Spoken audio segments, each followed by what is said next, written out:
أعوذ بالله من الشيطان الرجيم. بسم الله الرحمن الرحيم. الحمد لله رب العالمين الرحمن الرحيم مالك يوم الدين إياك نعبد وإياك نستعين اهدنا الصراط المستقيم صراط الذين أنعمت عليهم غير المغضوب عليهم ولا الضالين آمين.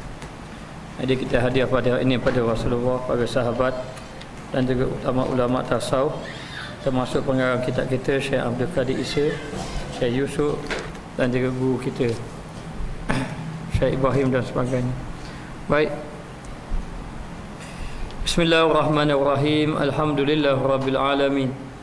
Wassalatu wassalamu ala asyrafil anbiya'i wal mursalin wa ala alihi wa sahbihi ajma'in. Subhanaka la ilma lana illa ma 'allamtana innaka antal alimul hakim. Rabbi shrah li sadri wa yassir li amri wa hlul 'uqdatam min lisani yafqahu qawli. Bagi ahli tarik, melazimi zikir merupakan salah satu rukun wusul kepada Allah Subhanahu wa taala. Wusul maknanya sampai kepada Allah. Jadi bagi ahli tarik di sini adalah orang yang berjalan kepada Allah ataupun dikenali dengan ahli tarekah, ahli tarekat. Jadi ahli tarekah ini jalan dia rukun yang untuk sampai kepada Allah mesti dalam melalui cara berzikir kepada Allah.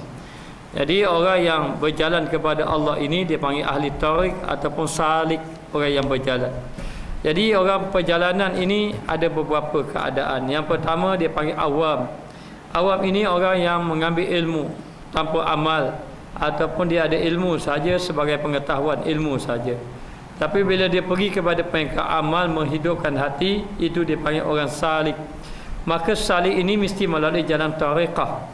Jalan tarekah, jalan yang diambil daripada guru-guru yang musyrik. Kemudian apabila dia melalui jalan tarik untuk sampai kepada Allah, lalulah dia berpindah daripada tarik kepada orang daripada orang salik kepada orang khawas. Apabila dia berjalan lagi, mendalami zikir lagi sehingga terbuka rahsia-rahsia ketuhanan, maka jadilah ia orang khawasul khawas. Maka orang khawas inilah yang dikatakan orang sufi, orang yang hatinya sudah bersih kepada Allah. Maka perjalanan kita kepada Allah mesti melalui jalan syariat, jalan ilmu. Jalan ilmu ini dengan arti kata seorang itu mesti ada ilmu supaya ibadat yang dia buat tadi sah.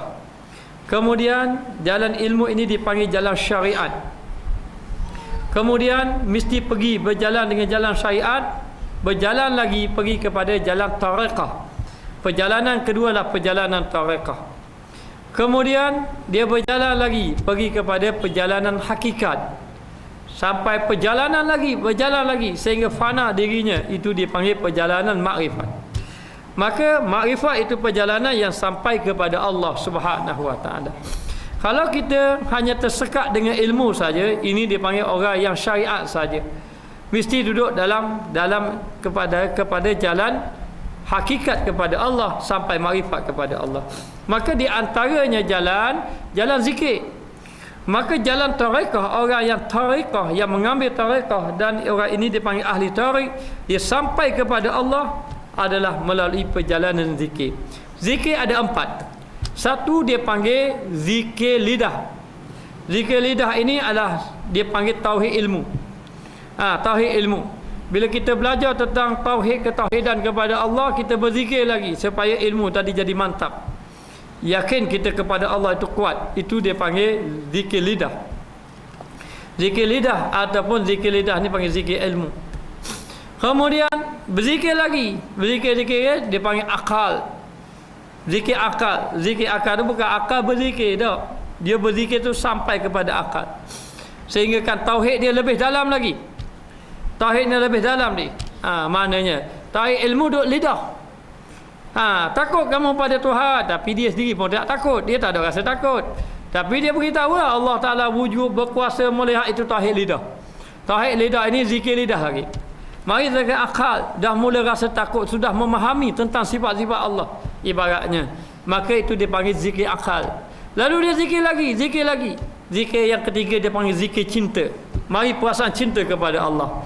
Daripada cinta kepada Allah itu dia panggil zikir zauq, zikir rasa. Zikir rasa, baru dia rasa. Rasa. Macam lidah ni hanya boleh beritahu saja. Buah ini sedap, buah ni sedap, tak makan lagi. Tidak makan lagi. Tapi kalau dia makan, baru dia boleh gambarkan sedap. Sedap. Dia sedap pula, dia tak boleh beri ke orang, dia tahu. Orang tu kena rasa baru tahu. Maka ini dipanggil rasa perasaan. Jadi rasa ni kita nak datangkan. Datang rasa takut. Sekarang ni kita hanya sebut Allah Ta'ala berkuasa, kita takut Allah. Tapi perasaan takut tu tak ada lagi sebenarnya. Hanya duk lidah je rasa takut. Perasaan kalau betul-betul takut, tak buat maksiat kalau betul-betul takut. Maka macam mana nak mari perasaan takut? Ini mesti zikir. Mana ada jalan lain? Kalau orang tidak berzikir, walau ilmu dia banyak, dia takkan rasa takut pada Allah. Maka tidak heranlah ulama-ulama walaupun dia ilmu banyak, tapi ilmu tu dia mencari kehidupan dunia. Sudah tidak rasa takut pada Allah. Maka dia berzikir. Bila berzikir, mari perasaan cinta kepada Allah. Ini dia panggil zikir rasa zauq. Dia berzikir lagi. Bila dia berzikir lagi, zikir yang keempat itu dia panggil apa? Zikir syuhud. Zikir memandang Allah. Inilah sampai kepada hadis anta'budallah ka'annaka tarahu fa illam takun tarahu fa innahu yaraka. Kamu ini beribadat seolah-olah melihat Allah, dan kalau kamu tidak melihat Allah, ketahuilah Allah Ta'ala melihat kamu. Dengan arti kata beribadat merasa bahawa kita dipandang oleh Allah. Bagaimana ibadat kita? Kita beribadat merasakan seolah-olah Allah Ta'ala melihat. Ini orang yang khusyuk ibadatnya. Ini orang yang dipanggil khawasul khawas. Khawasul khawas, orang yang dekat hatinya dengan Allah. Jadi perjalanan dia sampai pada Allah adalah jalan zikir. Jadi ini perjalanan ibu dia sebenarnya. Sebab itu saya berjumpa dengan seorang syekh, dia kata ilmu tidak sampai, tidak membawa takut. Yang membawa takut amal. Amal, nak beramal mesti kena ada ilmu. Maka ilmu mesti beramal. Amal ini membawa kepada takut kepada Allah Ta'ala. Maka ahli tauhid dia kena lazimkan. Jadi ahli tauhid ini dia kena ambil zikir. Maka zikir yang dia ambil itu mesti melalui guru. Jadi kenapa kena ambil guru? Baik, ambil melalui guru ni begini kaedah dia. Kaedah ni, zikir itu maknanya Nabi ini merupakan sumber ilmu. Nabi ini cahaya, qad ja'akum nurun, yang mengeluarkan kita daripada gelap kepada cahaya hidayat. Jadi Nabi membawa cahaya hidayat. Maka cahaya hidayat Nabi ini, apabila Nabi talqinkan zikir, beri zikir pada para sahabat, maka cahaya ilmu ini sampai, cahaya hidayat ini sampai kepada para sahabat. Sahabat lagi mentalqinkan zikir la ilaha illallah sampai kepada para tabi'in. Tabi'in talqin lagi sampai kepada tabi'in. Bertitih sampai kepada guru-guru musyrik. Guru musyrik perjalanan dia sampai kepada Nabi. Sampai kepada guru musyrik, kita pun ambil dengan guru musyrik, talqin zikir. Lepas tu kita ambil lagi guru. Akhir kali cahaya Nabi itu akan sampai, mengalir daripada satu generasi itu sampai kepada kita. Berarti bila kita berzikir, barulah zikir tadi yang kita zikir ambil daripada guru tadi akan memberi kesan kepada hati kita. Kerana sudah ada cahaya daripada Rasulullah sallallahu alaihi wasallam. Maknanya dengan arti kata perlu melalui zikir supaya hati kita ini betul-betul bercahaya dan kita ini sampai berjalan kita sampai kepada Allah Subhanahu wa taala. Inilah perjalanan ibadat yang perlu kita lalui. Maka bila kita melazimi zikir, kita ambil tarekah, kita pun terus berzikir kepada Allah Taala. Maka zikirlah menyebabkan kita bergerak perjalanan kita daripada orang awam pergi orang salik, daripada orang salik pergi kepada orang khawas, daripada orang khawas pergi kepada khawasul khawas, dan khawasul khawas itu orang yang sampai kepada Allah. Sampai kepada Allah mesti melalui jalan zikir. Maka zikir terbagi pada 3 peringkat. Zikir awam yang pertama, zikir awam, zikir lidah. Ini kita buat zikir malam Jumaat. Mungkin kita peringkat zikir lidah saja. Zikir lidah, kita sebut nama Allah, la ilaha illallah, la ilaha illallah, la ilaha illallah, supaya tertanam kalimah Allah di dalam hati. Bila kita tertanam kalimah Allah di dalam hati ini, bila di dalam hati kita ada Allah, maka hati kita akan bercahaya. Akan bercahaya dengan kita tanam kalimah la ilaha illallah ini di dalam hati. Kena berzikir. Jadi berzikir ini ditalqinkan oleh guru. yang ada nur dia, ada cahaya, ataupun guru yang beramal dengan ilmu, maka dia talqinkan zikir. Maka anak murid yang ambil amalan zikir tadi mesti kena beramal zikir. Maka talqinkan zikir ini dipanggil pengijazahan zikir ataupun talqin zikir. Hari ini orang talqin zikir ni ambil tarikat bila nak mati baru ambil tarikat. Baru nak talqin zikir. Masa nak mati, la ilaha illallah, mengucap la ilaha illallah yang Nabi sebut, lakinu mautakum, la ilaha illallah. Talqinkan kepada orang yang mati dengan kalimah la ilaha illallah. Itu baru ambil tarikat, baru ambil talqin zikir. Mana dah nak sebut, dah beramal lagi, baru nak ambil. Jadi kita bila nak tarikat, nak tunggu nak mati lagi baru ambil tarikat. Jadi talqin zikir ni maknanya biar kita ni sebelum daripada kita ni, sebelum pada tu kita tu, kita dah talqin zikir. Jadi zikir ni kita talqinkan supaya kita ini mati. Apa maksud mati? Talqin ni orang nak mati. Jadi bila orang talqin zikir kalimah la ilaha illallah zikir, dia akan mematikan nafsu dalam hati kita. Nafsu jahat kita yang duduk dalam tu mati. Maksud nafsu ini dapat dikalahkan. Nafsu tak boleh buang, nafsu tu tak ada. Tapi nafsu itu dapat dikalahkan dengan kita talqin zikir. La ilaha illallah. Kita pun berzikir. Apa mereka awam? Dia berzikir lidah. Berzikir lidah. Bila dia berzikir lidah, zikir lidah ni baik. Bila kita zikir lidah, hati kita terbuka. Ini dia panggil peringkat amal. Sebab zikir lidah ni, bila kita berzikir ni, kita memasukkan kalimah Allah di dalam hati. Hati ni, hati yang Nabi sebut, inna fil jasadi mudghah idza salahat salahat jasadu kullu wa idza fasadat jasadu kullu ala wahya qalbu. Di dalam tubuh badan kamu ada seketul daging. Kalau daging ini baik, baik habis. Kalau daging ini buruk, buruk habis. Ketahuilah daging itu adalah hati. Hati ini disebut dalam hadis, innallaha la yanzuru ila suwarikum wala ajsamikum walakin yanzuru ila qulubikum. Sesungguhnya Allah Ta'ala tidak memandang tubuh badan kamu, rupa kamu tidak pandang. Walakin yanzuru ila qulubikum, akan tetapi memandang kepada hati. Kalau hati orang itu ikhlas kepada Allah, maka ini yang Allah Ta'ala pandang. Kalau hati itu tidak ikhlas, walau sembahyang habis betul-betul mananya bersungguh-sungguh nak rokok tu kemai payah, mananya khusyuknya, tapi hati tidak ikhlas, Allah Ta'ala tak pandang hak tu. Allah pandang hak dalaman hati tadi. Maka kita berzikir lidah. Bila kita berzikir lidah, lama-lama hati jadi ingat kepada Allah. Hati makin ingat kepada Allah Ta'ala. Jadi bila hati ingat, lain macam seorang tu. Kalau kita dah bersama seorang perempuan, contoh je ni, kita sebut orang puan tu comel gitu je, ada apa-apa sebut gitu aja. Tapi kalau dia itu sudah ada dalam hati, jadi lain. Ke mana? Betul tak? Angguk belaka. Jadi lain. Semangat tu lain. Dia dah timbul perasaan cinta, perasaan kasih dan sebagainya. Maka pekat pertama, pekat kita orang awam ini, tapi mesti melalui jalan tariqah. Jalan tariqah ni jalan sampai pada Allah. Tak ada tariqah, tak jumpa lagi jalan. Jalan nak sampai pada Allah mesti melalui jalan tariqah. Lalu berzikir. Nak berzikir, ambil zikir dengan guru. Talqin. Tanya guru yang ada zikir, guru akan talqinkan zikir la ilaha illallah. Kita ambil zikir dengan guru ini. Guru ni dia ambil zikir dengan guru ni. Guru ni ambil zikir sampai kepada Nabi. Ini dipanggil bersanad. Cahaya ni akan sampai. Kalau kita ambil buku tak ada cahaya, zikir-zikir tak beri kesan, seolah-olah jadi ising kita, ataupun jadi pening kepala. Jadi kita kena berzikir. Berzikir-zikir. Peringkat kedua dia panggil zikir khawas. Apabila seorang tadi berzikir, orang awam dia berzikir, lalu melalui berzikir tadi bercahaya, akan memberi kesan. Sebab itu kalau orang melalui tariqah dia berzikir, dia akan rasa sakit hati dia. Bukan sakit hati benci orang tau.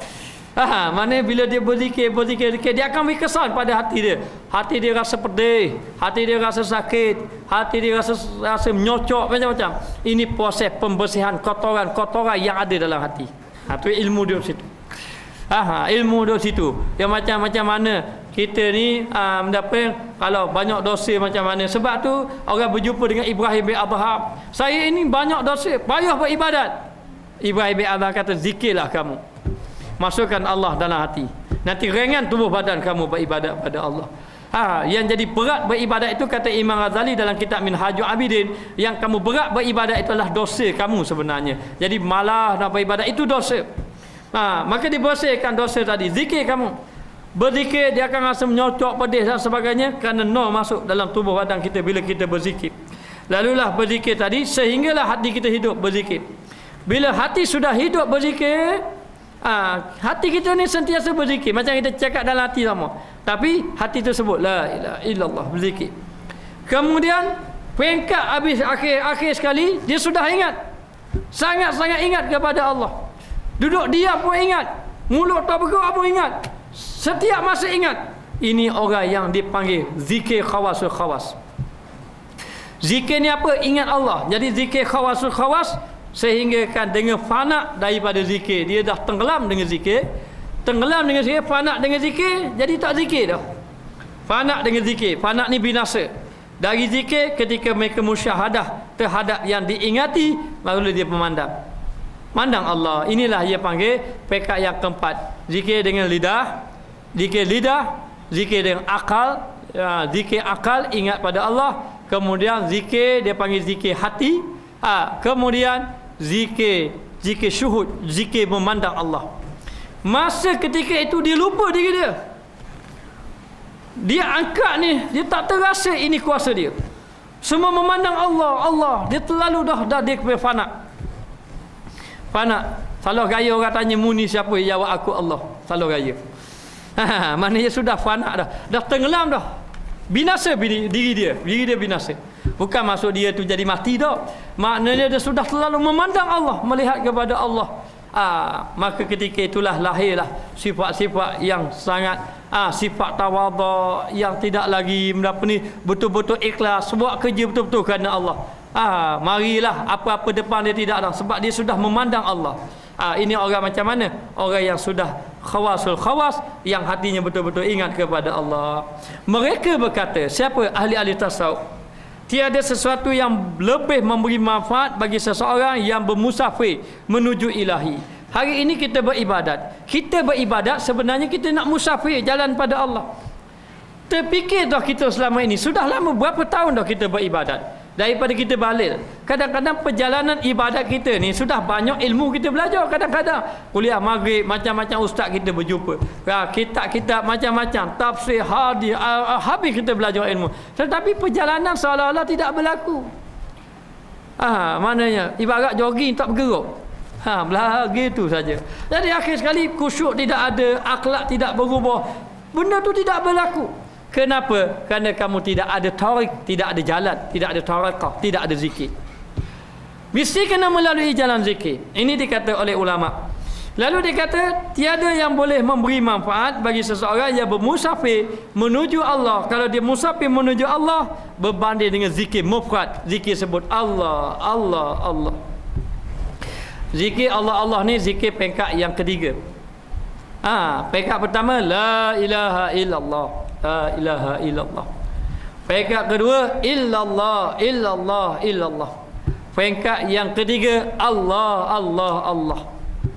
Maka zikir Allah ni zikir mufrad. Zikir yang pertama ada lagi nafi isbat. Tiada Tuhan, nafi tak ada Tuhan lain dah. Ada Allah. Masa tu mana dok fikir hak lain tak nak tolak. Peringkat kedua illallah, isbat saja, sampai Allah je, Allah, Allah. Tak ada illallah. Yang ketiga Allah, Allah. Maka Allah inilah sebenarnya dia panggil sultan pada zikir yang lain. Maknanya, maka berzikirlah kamu dengan zikir mufrad. Zikir mufrad ini Allah ini yang lahir daripada kalbu, hati, yang terputus daripada noda arya, noda arya ni selain daripada Allah, ataupun maksiat, dosa dan sebagainya. Sebab itu bila kita berzikir, zikir Allah ini biasanya diberi oleh guru. Guru akan memandang zikir anak murid dia. Okey, contohnya kalau diberi zikir la ilaha illallah, berzikir. Apabila melihat kepada peningkatan rohani kepada anak murid, ini guru mursyid tengok. Rohani ada meningkat, lalu guru dia akan kata, zikirlah kamu pada illallah. Lepas tu dia berzikir lagi, zikirlah kamu kepada Allah. Bila berzikir kepada Allah itu bukan lidah dah, zikir itu datang daripada hati. Datang daripada hati. Maka lahir daripada kalbu yang terputus daripada noda arya, sesungguhnya telah warid tentang hakikat dan kesan zikir serta tajallinya, maka akan datang tajalli daripada Allah. Jadi akan datang warid, telah warid tentang hakikat, akan datang hakikat. Ini orang yang berzikir dia rasa dia akan mendapat hakikat-hakikat. Hakikat-hakikat ni dia memandang pada hakikat. Okey, baik. Sebab tu orang berzikir. Mula-mula dia berzikir, dia tak berzikir lagi. Itu bukit. Kemudian dia berzikir lagi. Bukit itu Allah Ta'ala lah yang mencipta. Dia pekat kedua dah. Orang awam itu bukit. Orang salik, bukit itu Allah Ta'ala yang menciptanya. Dia sudah melihat balik kepada Allah. Dia berjalan lagi. Masuk tarekat, dia berjalan lagi. Maka lalulah dia mengatakan bahawa Allah Ta'ala berkuasa mencipta bukit. Dia nampak sifat Allah. Allah Ta'ala berkuasa. Dia tengok bukit, perasan, marilah dalam hati kuasa Allah. Awak guna Allah, hebat Allah. Dia tak terkagum dengan, tidak terkagum dengan apa ni? Dengan bukit tu. Dia terkagum dengan sifat Allah dah. Tengok Allah, kayanya Allah Ta'ala, baru terasa bukit Allah Ta'ala mencipta. Dia tak rasa gitu ni. Dia pekat ketiga je. Pekat keempat dia tengok bukit. Allah nampak Allah, dah nampak bukit dah. Orang gini salah kaya, mu tengok benda, tengok Allah. Tak nampak bukit dah. Ini sebab di dalam hatinya sudah ada Allah. Ini peringkat zikir. InsyaAllah kalau diberi amalan zikir kita buat itu, kita akan rasa. Semua orang boleh rasa. Akan rasa kehebatan. Maka ketika itu orang yang sudah berzikir hati akan timbul dalam dia waridat-waridat. Benda-benda kadang-kadang nampak benda-benda kasyaf, kadang-kadang Allah Ta'ala beri macam-macam, dan termasuk lahir dia ini dalam hati dia tu timbul zuhud, ikhlas dan sebagainya. Kalau dia kata dia rasa maknanya dalam hati dia ni, kalau dia buat perkara tu, itu datang daripada Allah, bukan daripada dia. Kita boleh buat tawaduk, kejap je tawaduk. Hari ni buat tawaduk, esok takabur lalu. Maknanya benda ni mari daripada tu, mari daripada lubuk hati yang datang, dia panggil tajalli daripada Allah. Tajalli daripada Allah maknanya. Sebab itu kalau orang itu dia rasa asyik, dia rasa asyik zikir, boleh jadi asyik dengan nafsu dia ataupun asyik daripada Allah. Maknanya, maka ini kena rujuk kepada guru musyrik. Guru musyrik akan beritahu, dia ni Allah Ta'ala telah tajallikan mengenai kedapatan waridat-waridat yang datang pada dia. Jadi nak beritahu para sahabat Nabi yang mereka itu bila dapat harta, bagi harta, kalau berjihad, pergi berjihad, itu datang daripada lubuk hati. Kita ni masih lawan lagi nafsu. Infak kok. Hati ni benda apa ni? Berambah hati ni. Piti banyak ni, 3,000, 10,000 ni. InsyaAllah ikhlas. Dalam hati ni berlawan lagi. Maknanya. Sebab apa kita tidak ada zikir ni? Jadi sehinggalah Allah Ta'ala tajallikan. Bila Allah Ta'ala tajallikan dia, kalau orang itu kita katakan dia itu pemurah, memang pemurah sungguh. Pemurah itu datang daripada lubuk hati yang ikhlas, betul-betul ikhlas. Bukan untuk berlawan berkecamuk dalam hati ni. Mari kau salah. Aku nak tak seria lagi, tak seratus ria. Maknanya orang pun tengok orang sebelah masa tak tabung tu, kita pun kejam mata tengok, 100 ria nak tarik balik, malu kau orang lah. Kau letak orang pun kata banyak letak tu. Tak apa, ikhlas. Ikhlas padahal salah. Jadi nak beritahu dalam hati berkecam, dia mari sendiri. Ini kesan daripada zikir. Inilah yang Nabi sebut orang mukmin bila Allah Ta'ala beri ujian, dia sabar, beri nikmat, dia bersyukur, dia tak ada rasa apa-apa. Macam tak ada perasaan. Ini tajalli, kesan daripada zikir, dan ia tidak dipahami kecuali ahli zauq. Orang yang ahli zauq saja dia dapat rasa benda-benda gini. Benda-benda. Jadi sesuatu yang datang itu bukan daripada dia sudah fana. Diri dia tak ada. Sehingga kan dia semayang, dia nampak semayang. Dia semayang. Sebab tu dah kita kalau kita tinggi-tinggi, dia kata apabila orang itu sudah sampai kepada Allah, dia sudah tidak sembahyang. Dan dia tidak sembahyang bila sampai kepada Allah. Lepas tu orang kata ajaran sesat. Bukan ajaran sesat, dia tak faham. Dia sudah merasakan bukan dirinya lagi, tetapi dia sudah merasakan dia angkat takbir itu daripada Allah. Tak timbul dah dia semayang banyak, tak timbul dia zikir banyak, dia tak timbul dah. Sebab semuanya dia nampak Allah Ta'ala belaka. Maknanya. Jadi dia sudah tidak nampak dirinya. Maka seolah-olah dia tak semayang, Allah Ta'ala dia semayang. Dia rasa gitu. Dia rasa macam tu. Maka ini dia panggil orang yang sudah ditajalikan. Ini orang yang zikirnya sudah mendalam. Maka berkata Imam Junaid, orang yang berzikir dengan isim Allah, Allah, Allah, Allah, maka dia hilang dari dirinya. Padang mati lah dia. Dia berzikir Allah maka hilang dari dirinya. Hilang dari dirinya. Hilang perasaan diri dia. Hilang perasaan diri. Dia buat semayang banyak ke, kan kita kan diri kita tebang lagi akad takbir sungguh-sungguh nak semayang. Bila dah semayang tebang habis kan dah kita tebang, kita berasa banyak aku semayang hari ni. Berasa dah hilang dah. Maka tercabutlah sifat-sifat mazmumah yang ada dalam hati. Sifat mazmumah ni yang kita ada dengki kat orang, ujub, takabur, sombong yang ada. Semua orang ada perasaan ni. Tapi dia boleh dibuang melalui jalan tariqah, jalan zikir yang diambil daripada guru, kesan daripada zikir, maka hilang sifat diri dia. Sifat diri dia yang sombong hilang, sifat dirinya yang takabur hilang, sifat-sifat mazmumah tu hilang dalam dirinya, maka timbullah fana dia pada Allah, melihat kepada Allah. Maka berhubung dengan Rabbnya, hati dia ingat Allah. Hati dia ingat Allah. Sehingga kan orang-orang tersufi kadang-kadang dia tak jumpa ni, nak berjumpa dengan ahli tasawuf lama ni, sebut nama, bila dia jumpa dia cakap sekejap dia pun bentuk diri balik. Kata seorang lagi, kan lama dah kata nak berjumpa, tapi berjumpa kerana apa, sekejap aja nak balik. Dia kata, takkanlah apabila seorang itu sudah hatinya bergantung dengan Allah, takkanlah dia nak sibuk banyak-banyak dengan makhluk. Maknanya. Jadi sehingga kan ada seorang tu, nama apa tak ingat lah, dia kata sebenarnya aku tidak bercakap dengan makhluk, selama ni hati aku berhubung dengan Allah. Maknanya makhluk tu, manusia tu sangka aku berhubung dengan dia, sebenarnya hati aku ingat Allah Ta'ala setiap masa, walaupun bercakap dengan orang. Walaupun dia bercakap dengan orang, hati ingat saja. Kalau seorang itu dia tinggal jauh, lalu dia rindu kepada ahli keluarga dia, walaupun dia bercakap dengan orang, hati ingat ahli keluarga dia. Hatinya ingat pada ahli keluarganya, fikiran melaya, tapi cakap dengan orang, makan. Orang makan, tapi hati duduk mana? Hati duduk kampung. Sekarang ni hati duduk di mana? Hati dengan Allah Ta'ala. Kesan daripada apa? Kesan daripada zikir dengan Allah, dan dengan sentiasa menunaikan hak-haknya, dan memandang Allah dengan hatinya. Memandang Allah dengan hati, dengan arti kata hati dia selalu ingat kepada Allah, lalu dia memandang kepada Allah Ta'ala, segala-galanya datang daripada Allah. Ini hati yang bercahaya. Maka timbullah dia panggil cahaya musyahadah, cahaya memandang Allah, dan telah meleburkan sifat basyariahnya. Sifat basyariah ni sifat manusia dia, kemanusiaan dia. Orang naik herat, ujian bertimpa-timpa, tapi relax je orang. Ni orang sufi gitu. Ujian bertimpa-timpa, tapi hilang sifat kemanusiaan biasa, hilang.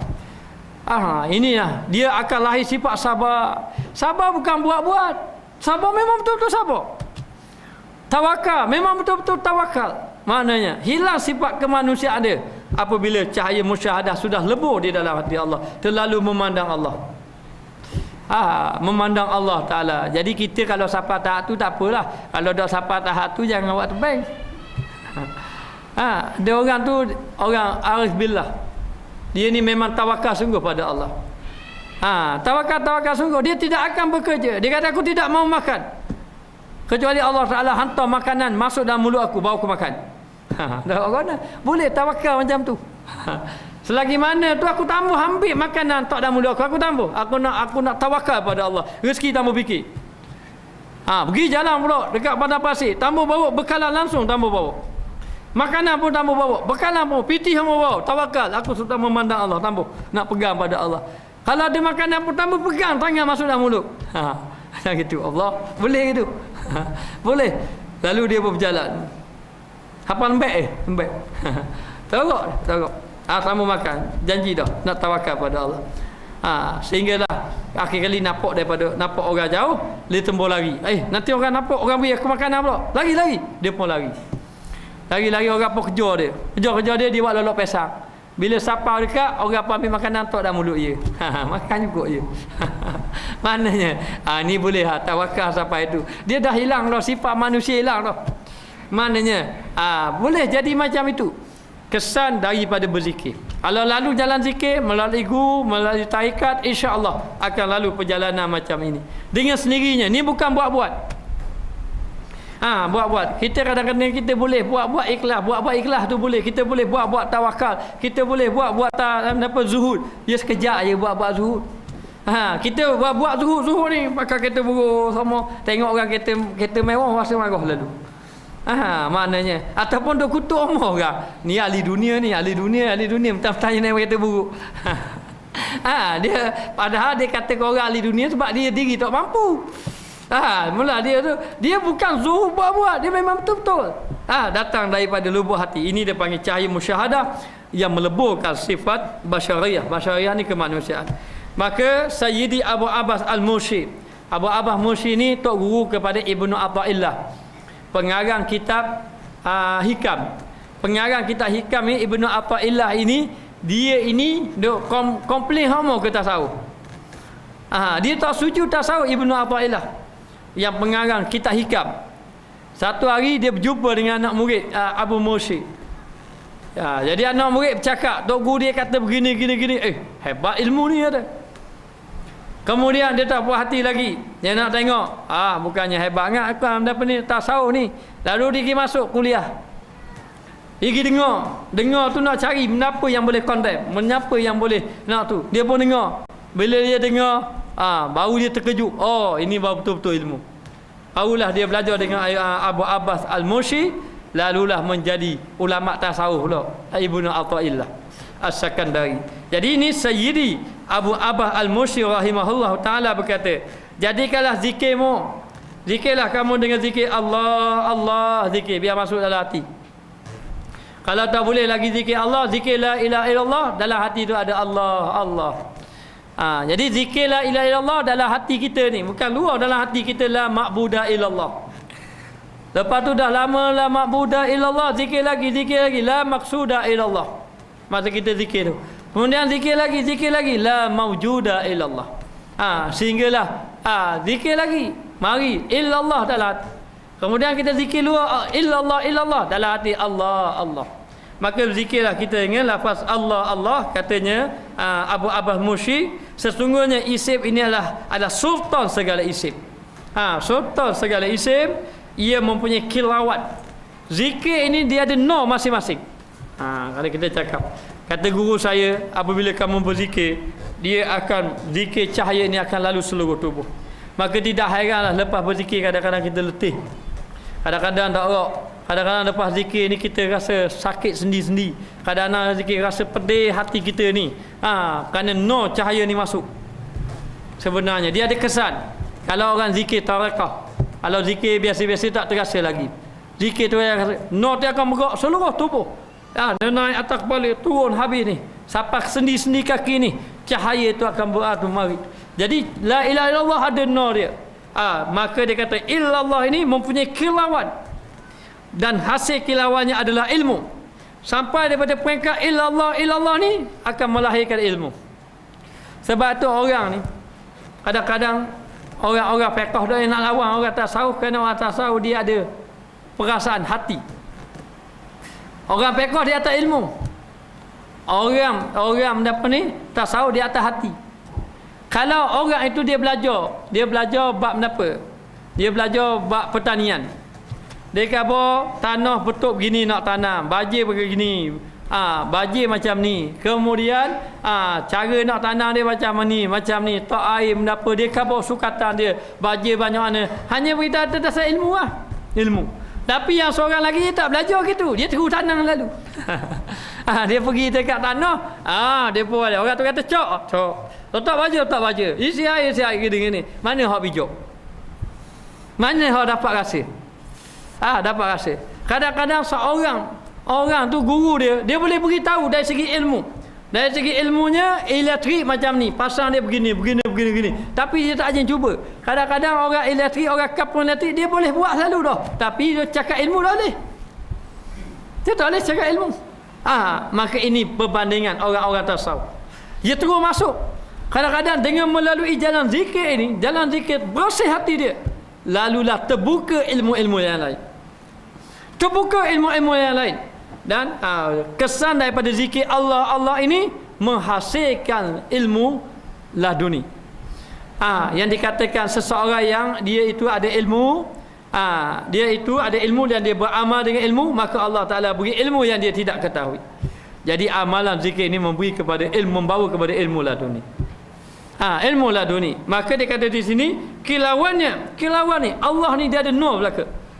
Maka dia kata adalah ilmu, manakala buahnya adalah cahaya. Daripada ilmu ini memberi cahaya. Inilah ulama kata al-ilmu laisa bi kasrati qiraah, al-ilmu laisa bi kasrati dirayah, walakinnal ilma nurun yakzibuhu Allah fi qulubihim. Dia kata ilmu ni bukan kerana banyak baca, bukan kerana banyak baca. Ilmu ni bukan kerana banyak kajian, tetapi ilmu ini adalah satu cahaya yang dicampakkan dalam hati-hati manusia. Sebab itu kadang-kadang kita masuk dalam majlis ilmu, kita dengar saja, tak ada benda rasa. Dengar balik kosong hati. Tetapi ada kita jumpa duduk dalam syekh besar, majlis-majlis ilmu, kita duduk balik rasa terkesan hati ke. Kadang-kadang benda yang sama aja. Kita pernah pergi satu tempat, seorang syekh dia baca khutbah, ittaqullah, nangislah orang. Hanya sebut takutlah kamu kepada Allah, ittaqullah, menangis. Tapi biasa kita dengar khutbah, saya berpesan diri saya, bertakwalah kamu pada Allah. Padahal tak apa-apa je. Sebab apa? Sebab ilmu ini adalah cahaya sebenarnya. Inilah yang ulama kata walakinnan ilma nurun yakzibuhu Allah fi qulubihim. Akan tetapi ilmu itulah cahaya yang campak di dalam hati. Campak di dalam hati. Sehingga kan berlaku di Yaman seorang yang bernama Habib Umar Al-Hafiz. Ramai tidak mengenalinya. Saya telah tengok dalam CD macam mana apabila dia menyampaikan ilmu, 20 orang lebih pensan. Padahal dia cakap berakhirat macam biasa. Ramai orang cakap berakhirat tapi tak pesan-pesan pun. Tak ada apa-apa. Habis pensan. Kesan ilmu tu kuat masuk di dalam hati-hati manusia. Jadi apabila dia ini berzikir melahirkan ilmu, masa ketika itu dia bercakap dengan ilmu yang datang daripada Allah, bukan datang daripada akal dia. Sebab tu ilmu dia ada dua. Satu dia panggil ilmu kasbi, yang kedua ilmu wahbi. Bukan wahabi ni, wahbi. Makna wahbi ni ilmu anugerah daripada Allah. Yang pertama ilmu kasbi. Ilmu kasbi ni ilmu usaha. Belajar hadis 40, mengapa hadis 40? Ingat dah ingat gitu. Lepas tu baca pula, orang beritahu, guru beritahu, tulis. Lepas tu balik menapa tu, kita usaha untuk dapat ilmu, baca lagi buku. Ini dia panggil ilmu kasbi, ilmu usaha. Ilmu yang kita usaha. Satu lagi ilmu wahbi, ilmu pemberian Allah. Allah Ta'ala beri. Yang bila Allah Ta'ala beri, dia bercakap ni bukan daripada dia, daripada Allah. Kadang-kadang hadis yang tak pernah apa pun keluar daripada mulut dia. Yang keluar itu ilmu tu datang dari mana? Daripada hati. Daripada hati ini dia kata di sini, manakala buahnya adalah cahaya. Cahaya tu masuk dalam tu, bukan masuk ilmu. Kalau masuk ilmu dia duduk sini. Kalau dia duduk di akal. Tetapi kalau masuk cahaya dia duduk di hati. Ini kena faham betul-betul. Maka orang yang berzikir ni, dia sampai kepada peringkat zikir Allah akan hasil ilmu. Ilmu ini menghasilkan cahaya. Lalu dia bercakap masuk dalam hati orang.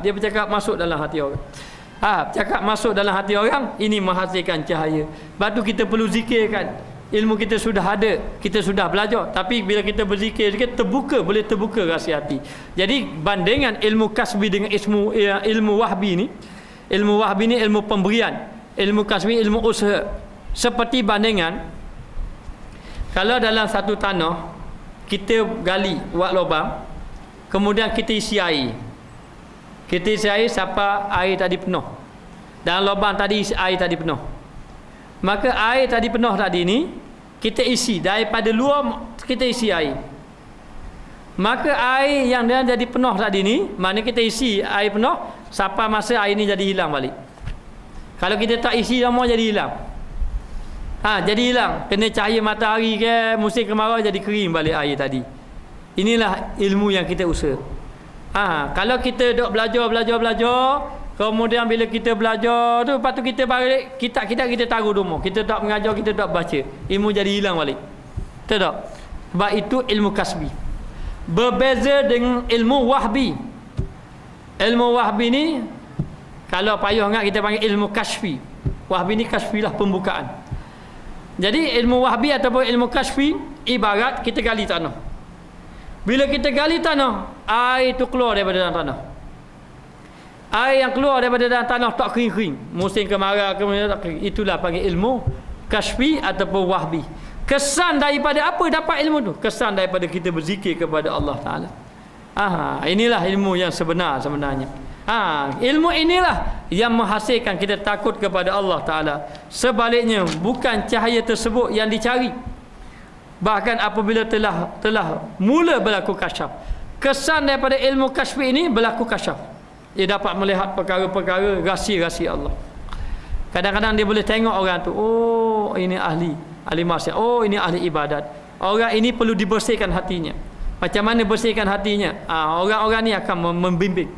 Maknanya malu berlaku kasyaf, maka perbanyakkanlah zikir. Walau berlaku kasyaf, asal kira ke kasyaf, zikir terus. Kerana kita bukan nak cari kasyaf, kita bukan nak cari wali. Nak jadi wali, insya-Allah jadi wali. Bila anak kita puan nikah jadi wali lah kita kejar. Jadi nak beritahu bukan itu kita nak kejar. Kita terus berzikir. Maka pilihlah zikir Ismul A'zam, zikir nama Allah, berbanding dengan zikir-zikir yang lain, kerana ia mengandungi segala apa yang terdapat pada kalimah la ilaha illallah. Biasanya Ismul A'zam ini biasanya dengan kalimah Allah biasanya. Lalu kita berzikir, ia lebih kuat daripada la ilaha illallah yang terdiri daripada akidah. Dia akan melahirkan iman yang mantap. Zikir ni melahirkan iman mantap. Lepas tu kalau orang tanya, baik, kalau kita belajar fiqh, kita belajar Muliatul Musalli, kitab Muliatul Musalli, amal dia duduk mana? Amal dia duduk mana?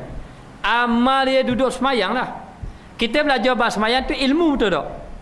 Kita belajar bab semayang, rukun 13 riba. Dalam kitab Muliatul Musalli ada bab semayang. Habis dalam kitab tu bab semayang saja. Itu ilmu. Dan amal duduk mana? Amal duduk kat semayang. Betul tak? Amal duduk kat semayang. Okey, kita belajar tauhid. Sifat 20. Amal tauhid duduk mana? Takkan duduk kitab. Kita belajar tauhid, kita taruh kitab. Kita belajar tauhid, taruh kitab. Tak ada amal. Kita belajar fiqh, bab semayang, amalnya pada semayang. Dan amal tauhid duduk mana kita belajar tauhid. Jadi sekarang ni kita belajar tauhid, walaupun kitab tauhid 50 kitab dah kita khatam, akhirnya kita balik rumah kita taruh duduk karak sebagai perhiasan. Jadi apa kesan? Tak ada kesan. Lalu tetap tak takut pada Tuhan. Maka amalnya duduk zikir. Amal dia duduk pada zikir. Duduk pada zikir. Bila dia amal zikir, lalu memantapkan tauhid sebenarnya. Itu dua situ asas dia. Amal zikir memantapkan tauhid, lalu rasa takut pada Allah, ingat pada Allah Ta'ala ini, pegang Allah Ta'ala Maha Berkuasa. Itu amal dia duduk pada zikir. Zikir itu duduk pada tariqah untuk melahirkan tauhid, lalu melahirkan tauhid. Bila melahirkan tauhid, okey, sekarang ni dia tauhid, bertauhidkan kepada Allah. Bila bertauhidkan kepada Allah, mesti kena amal, mestilah kena ubudiyah pada Allah. Bila ubudiyah duduk kepada amal ibadat. Amal ibadat itu daripada fiqh. Maka amal ibadat itu dia panggil amal ibadat itu melalui ilmu fiqh. Daripada ilmu fiqh dengan melalui zikir melahirkan akidah yang kuat, melahirkan adab. Melahirkan adab itu tasawuf. Dia tak jadi orang tu jadi ikhlas, jadi zikir tak jadi. Sebab dia lahir dengan sendiri. Kalau dia zuhud daripada hati. Itu dia ada kaitan. Sebab tu dia tahu dalam kitab ni, bila orang tu berzikir la ilaha, terdiri daripada akidah mantap iman. Inilah dia. Sebab itu orang hari ni bila tauhid tak kuat, sebab tidak ada amal tauhid. Amal tauhid. Lepas tu amal tasawuf dan sebagainya. Lepas tu ada sahabat saya, seorang Ustaz Zul di Pahang. Dia pergi ke orang tu mengajar tasawuf. Dia mengajar tasawuf, khatam tasawuf, ulang balik. Dia jadi amalan. Baca saja, baca khatam, baca khatam.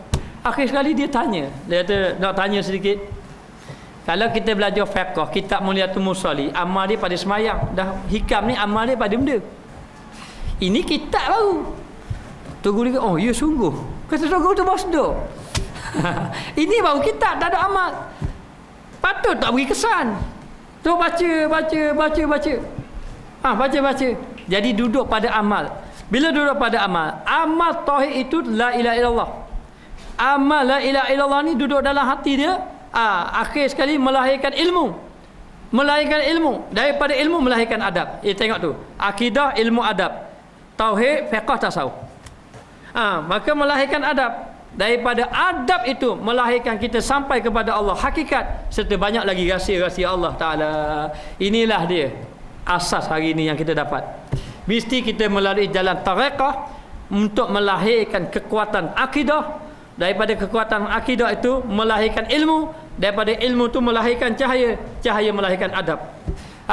Akhir kali keluarlah ada adab. Dengan sendirinya orang itu akan jadi akhlak mulia. Dengan sendirinya. Sebab itu kita boleh ambil. Saya contohkan, dia ambil pelajar, satu pelajar ni, kumpulan pelajar ni kita buat dua kumpulan. Satu kumpulan pelajar ni kita ajar ilmu, kita ajar zikir. Satu kumpulan ni, pelajar ni kita ajar ilmu, kita tak ajar zikir. Kita akan tengok, akan ada perbezaan. Dari segi kekuatan tauhid dia, dari segi adab dia, dari segi tu dia akan ada perubahan. Sebab apa? Dari segi zikir ini melahirkan akidah, melahirkan ilmu, melahirkan adab. Dia tiga akan lahir dengan sendirinya. Bukan saja itu, bahkan sampai kepada hakikat marifat dan rahsia-rahsia ketuhanan Allah Subhanahu wa taala. Inilah dia rahsia dia.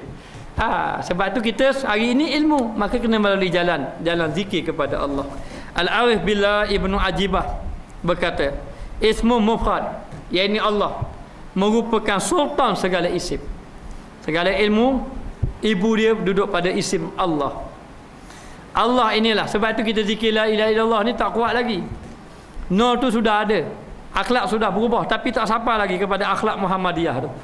Berzikir lagi, dia peringkat kedua dia akan pergi illallah. Apabila sampai kepada peringkat Allah, akan terjalilah macam-macam lagi benda. Maknanya, maka dia kata di sini, ia adalah Ismullahi Azam. Nama Allah, Asmaul Azam, nama Allah yang besar, yang agung dengan kalimah Allah. Seseorang murid hendaklah sentiasa mengingati Asmaul Azam dengan lidah. Lidah kena sebut Allah, kena ingat Allah dan merasa tenang dengannya sehingga sebati menjadi darah daging. Dia nak naik la ilaha illallah tu dah sebati dah dalam hati, baru pergi illallah. Illallah dah sebati baru pergi Allah. Biar sebati dengan Allah Ta'ala ni, kalimah tu dah sebati dengan jadi darah daging kita. Dia jadi macam tu. Dan sehinggalah nurnya meresap. La ilaha illallah dia ada nur, ada cahaya. Dia akan meresap ke seluruh anggota, seluruh tubuh.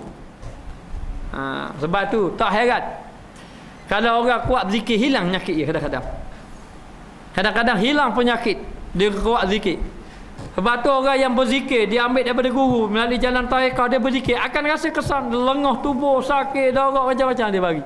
Sebab apa? Cahaya tu dia meresap habis seluruh tubuh. Sebenarnya dia membakar dosa-dosa yang ada di tangan, di kaki, habis dia bakar. Kesan-kesan tu akan mari. Itulah ilmu duduk situ sebenarnya selama ni. Sebab tu kita belajar dengan ilmu tak mampu tinggal maksiat. Mazmumah tak hilang-hilang.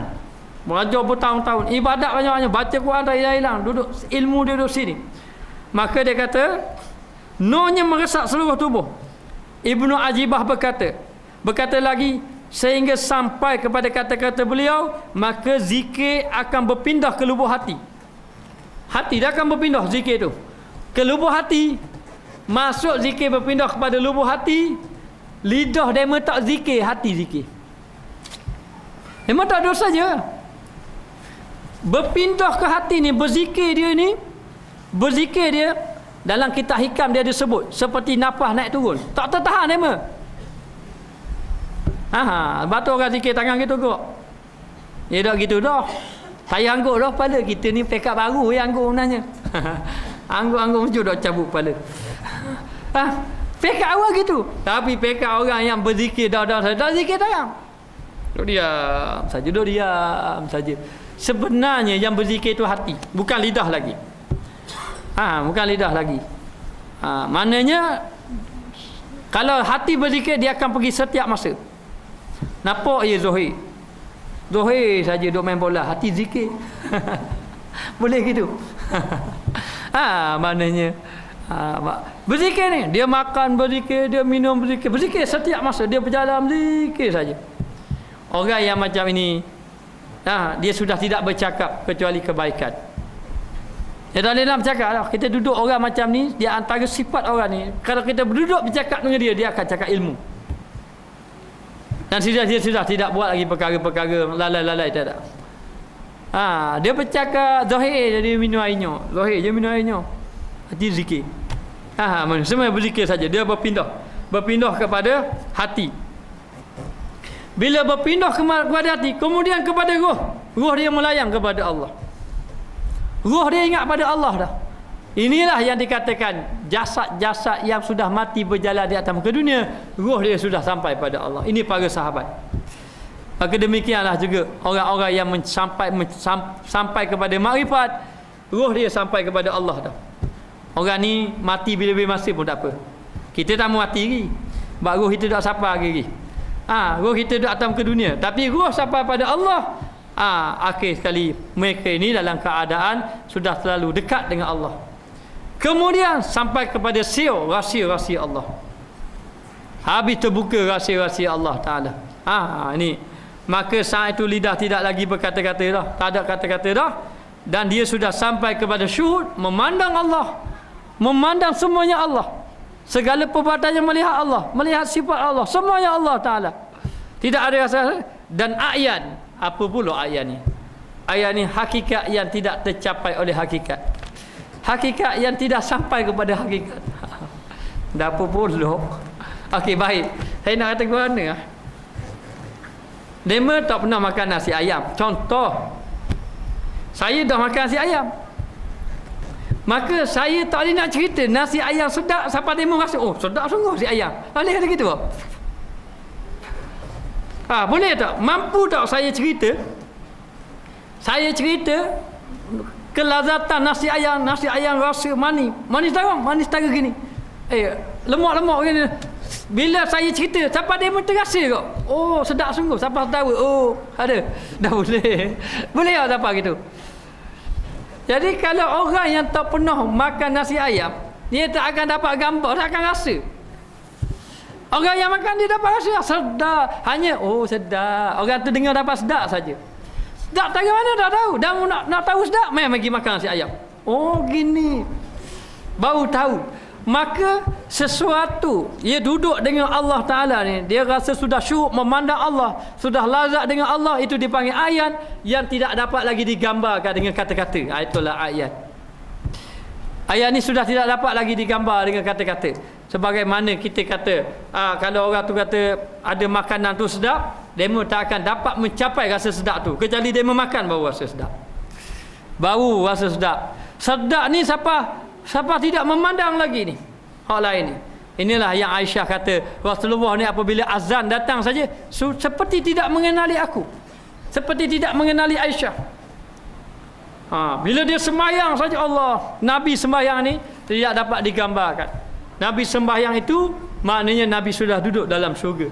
Lalu orang melihat Nabi sembahyang, cara Nabi sembahyang hebat, dan sahabat-sahabat Nabi mendapat kedalaman rahsia-rahsia ini dari segi sembahyang ibadat. Mari orang badui orang nakal kan, ya Rasulullah nak tanya kan, mana sedap kau sembahyang dengan nikah? Nabi suka. Ada juga orang nakal sahabat Nabi. Mana sedap kau sembahyang dengan nikah? Nabi kata, mu tidak tahu. Kalau mu tahu nikmat sembahyang, nikmat sembahyang itu lebih lazat daripada nikah, lebih daripada segala-galanya. Jadi macam mana nak bayang? Dari nak bayang tu panggil ayan. Yang disebut dalam kitab hakikat yang tidak dapat digambarkan akan hakikatnya. Apa ni kepala kita? Hakikat yang tidak dapat digambarkan akan hakikatnya, itulah ayat. Jadi macam mana ayat ni, orang yang dapat dengan tidak dapat, seperti orang yang tidak pernah makan nasi ayam, kita dah pernah. Lalu kita boleh cerita begitu saja. Dia tidak akan sapa agak. Benda tu dah sapa agak. Tidak akan sapa juga. Jadi nak tunggu bila dia sapa? Tunggu dia makan nasi ayam. Oh, barulah dia ayam juga dia. Hakikat yang tidak akan dapat tercapai akan hakikatnya. Sesuatu yang tidak dapat diceritakan. Itulah dia sudah sampai kepada syuhud, sudah sampai kepada ayat hakikat yang sebenar. Wallahu alam. Kita sambung akan datang.